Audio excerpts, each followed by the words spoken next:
You hear it said a lot that when you're in a situation that's safe and comfortable, there's often not a lot of growth in those situations. If you think of the things that you've accomplished in your life that you're most proud of, they were probably very uncomfortable, very challenging, maybe even seemed unsafe to do, but you did it and you were proud of yourself to take on that challenge, to struggle through it, and most likely you came out much stronger, more skilled, very proud of yourself on the other side. We have to remember that this is a very important part of sports. Sports aren't necessarily always supposed to be comfortable. They're supposed to be hard and challenging at times. That's one of the benefits of playing sports is that players and kids learn how to deal with that struggle, learn how to step into situations that are uncomfortable, that maybe feel unsafe, um, and they learn how to work through them, how to thrive in them, and like anything else, they get better and they get stronger. Not just from a soccer standpoint, but from an emotional standpoint, confidence standpoint. They took on something that's challenging, something that was hard, maybe something they really didn't want to do, and they accomplished it. They got through it. They saw it to the other side. I think this is a critical part of sports that we cannot deprive kids of. As things get hard sometimes, or the first sign that, a kid's disappointed or upset or something happened on the field that, wasn't exactly what the player wanted, we want to protect our kids. We get that. I get that. I have kids, same thing.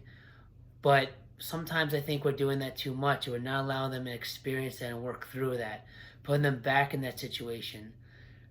Because it's, again, not about soccer, but after soccer, later on in life, are they going to do that every time a situation's a little difficult, not ideal?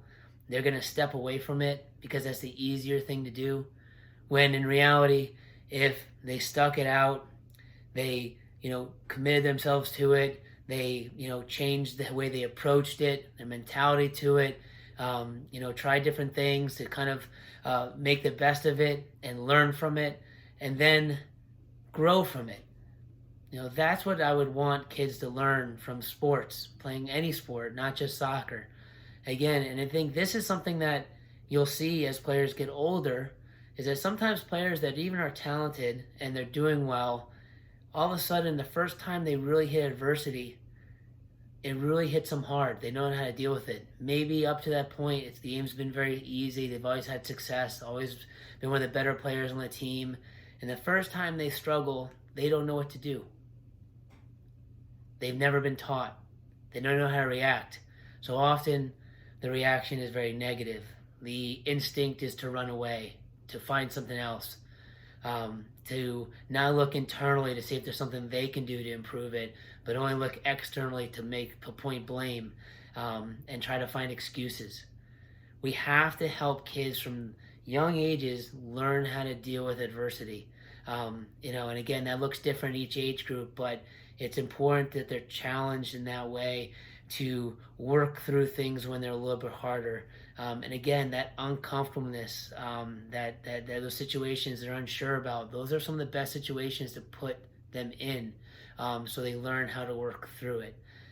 So again, as we're approaching this season, we're approaching the game and practice and everything the kids experience through, playing soccer, we can't have them shy away from situations that can be challenging or uncomfortable, because those are the situations that can make all the difference, not on the soccer field, but off the soccer field for them to be successful as they grow later on in life.